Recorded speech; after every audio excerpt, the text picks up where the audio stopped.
was that fragrance? It smelled pretty good. No problem, just shattered my elbow. I'm good. Hey friends, Ash here with Gents. Hope you're doing well. Today, I'm gonna be talking to you guys about 10 different head-turning, head-snapping fragrances that'll blast right through the cold. So these are fragrances that smell amazing when it's cool outside, and they have enough oomph to cut through that cold and get you noticed in a positive way. I could give you a lot of fragrances that'll get you noticed in a negative way. If you'd like to know about those, in a future video. Hello, Secretions Magnifique and Somber. In case you don't know about those fragrances, they smell like bodily excretions. We'll just leave it at that. All right, let's jump into it.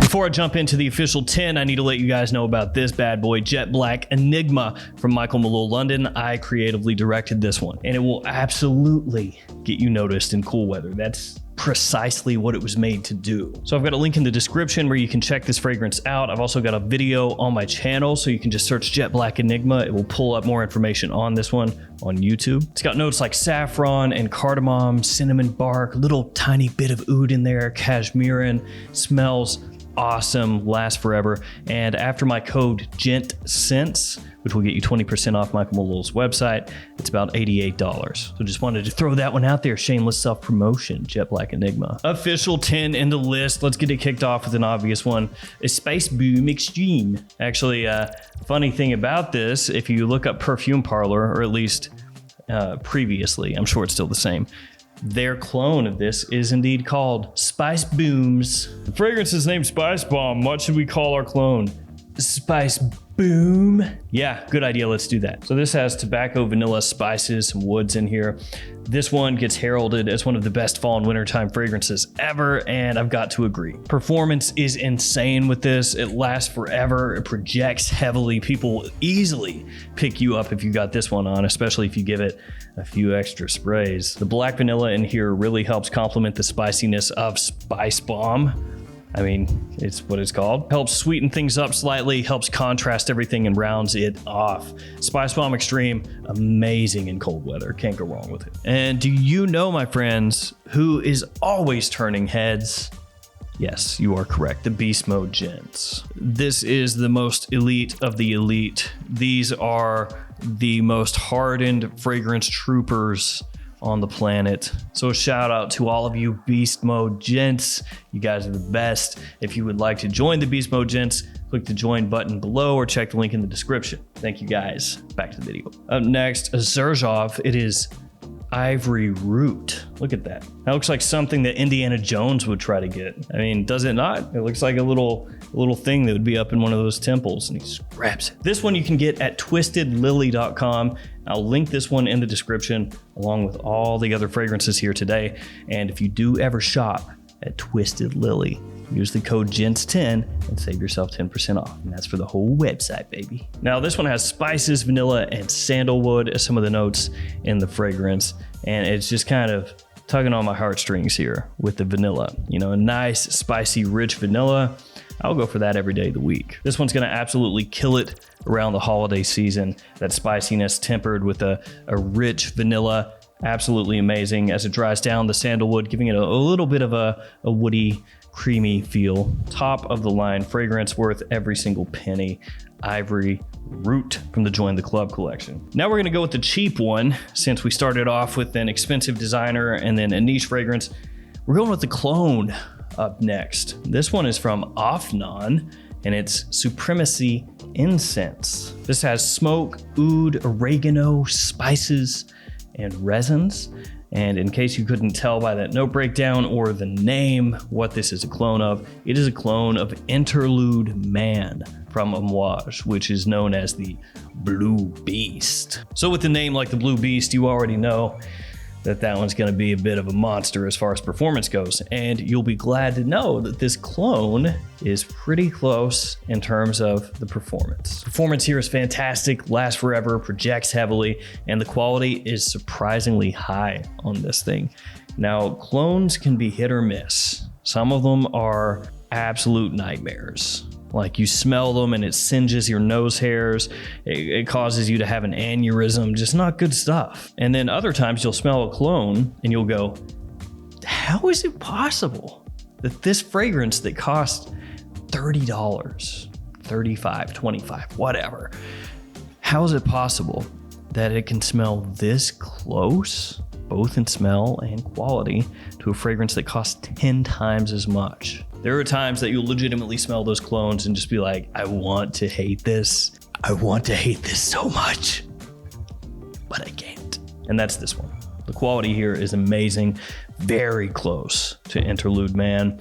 And it becomes one of those things where if you don't have a whole lot of, you know, walking around money, extra spending money, if you're on a bit of a budget, then something like that is going to make it kind of hard to justify buying Interlude because it's that good. Up next, probably the weakest fragrance as far as performance goes on this list, but still solid. Zadig and Voltaire, Just Rock. You may even put a little lightning bolt in there instead of the O to let you know we mean business, lightning. Vanilla, woods, amber, and spices, some of the notes in this one. It's got a little bit of a powdery feel to it.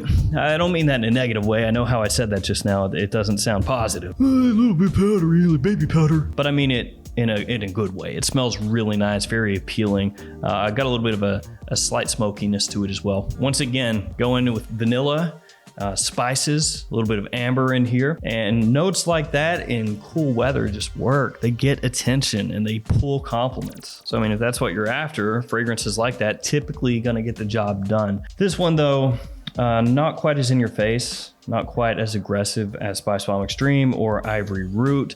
And like I said, this one taking on more an ambery, kind of powdery, vanilla and woodsy vibe with spices playing a supporting role kind of underneath it all instead of spices being front and center, which is what you'll get with Ivory Route and Spicebomb Extreme. That being said, this one's way cheaper than those two, so there's that too. Now we're doing another designer, but it's not cheap at all. It's the new Dior Sauvage Elixir. Cinnamon, cardamom, sandalwood, lavender, some of the notes in this one. And this little guy right here has been kind of divisive. Yeah, getting people worked up. It's like the Civil War all over again. People just drawing lines, brothers against brothers, friends against friends. I love Sauvage Elixir, I hate Sauvage Elixir. Bickering nonstop. It is worth the price, it's not worth the price. It is a cash grab, it's not a cash grab. Dude, never ending. So for me, I actually like it. I think it's really nice.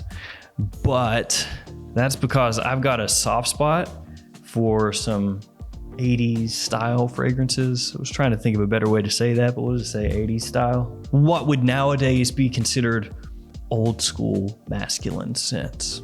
I like those. I've got a whole mess load of them in my collection, but a lot of guys don't really dig that.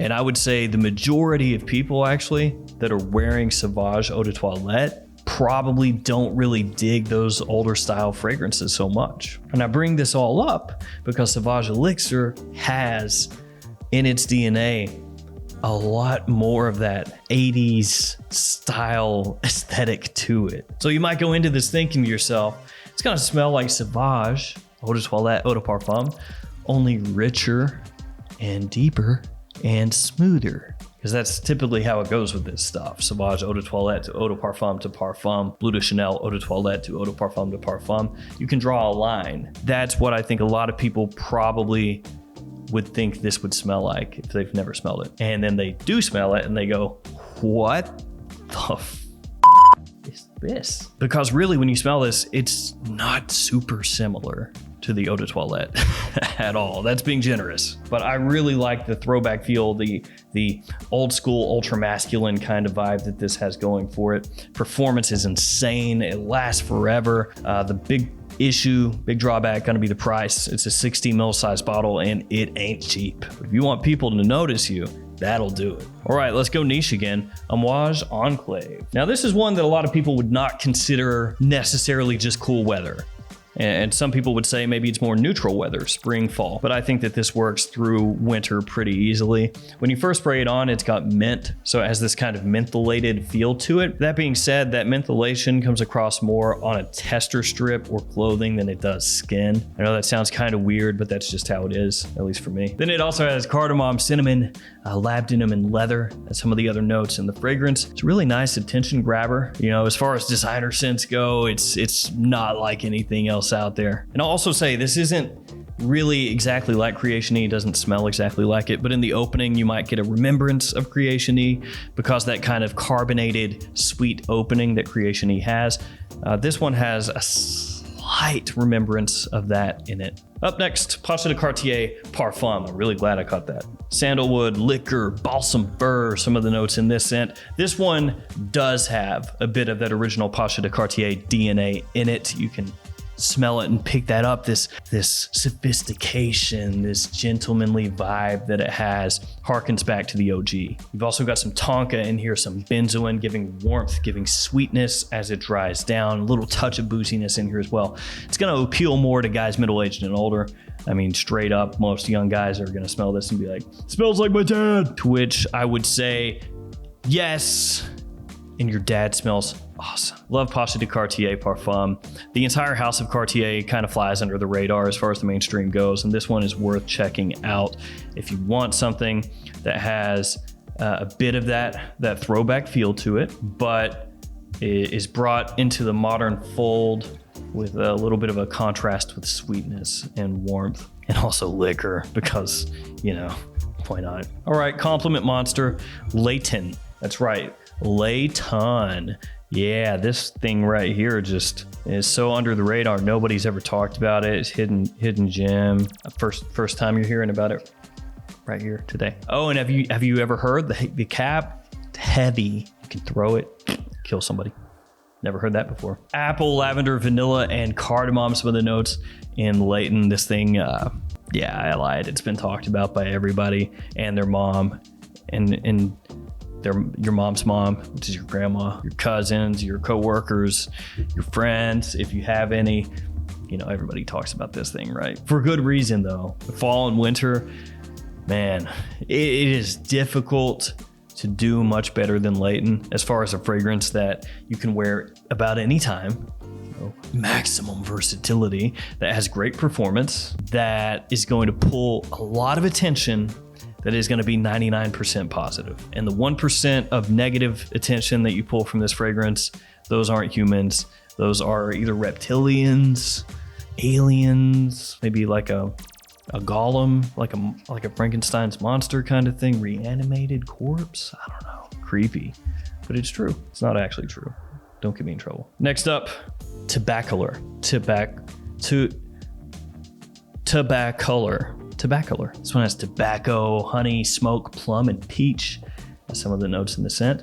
And this one, interestingly, also has been a little bit divisive, but frankly, every fragrance that Dior puts out nowadays is divisive, because you're gonna have Team Dior and then Team everything Dior does I hate, and they just fight. For me though, this is the secret.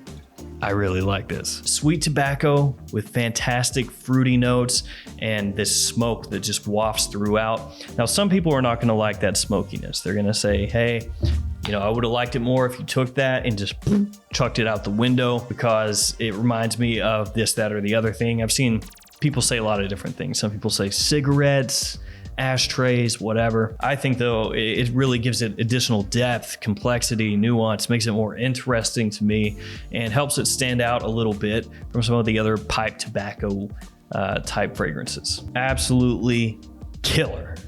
I love that scent. Last but not least, Mercedes-Benz Club Black. Look, it's baby. It's a little Mercedes baby. I hate the bottle. Talked about this before. I think it looks so cheap because it's just plastic, and the glass on the inside kind of feels, I don't know, not great. Like it rattles sometimes, and then other times it doesn't.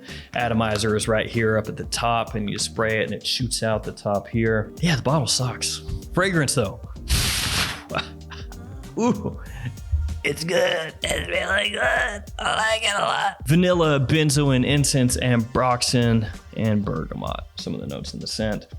Really, it's about that vanilla. Vanilla with a resinous, almost sticky touch to it. That doesn't sound good, does it? Sticky, but in a good way. This stuff clings to your skin. It smells delectable, edible. It's got a gourmand touch to it. Reminds me of a number of other fragrances, but all the fragrances it reminds me of, I love, and they're all way more expensive than this one nowadays. A lot of them are discontinued, actually. So this one has kind of taken up the mantle of a fragrance like Perry Ellis Black Vanilla Oud Absolute, because that one at one time was super hyped. Everybody loved it, and you could find it for a pretty good price from discounters. And then it went the way of the dodo, the way of the unicorn. It's vanished. This one now is here to scratch that itch and satiate my vanilla desires. Seriously though, Mercedes-Benz Club Black, really, really, really, really, really good if you like vanilla scents. If you don't, probably not for you. All right, guys, that's gonna do it for me. Let me know in the description below some fragrances that you like to wear that just cut right through the cold and seem to work for you very well. As always, thanks for hanging with me until the end. You are the 5% that make it to the end. You're the best. Stay safe out there, and I'll see you tomorrow with another fragrance video. See you later.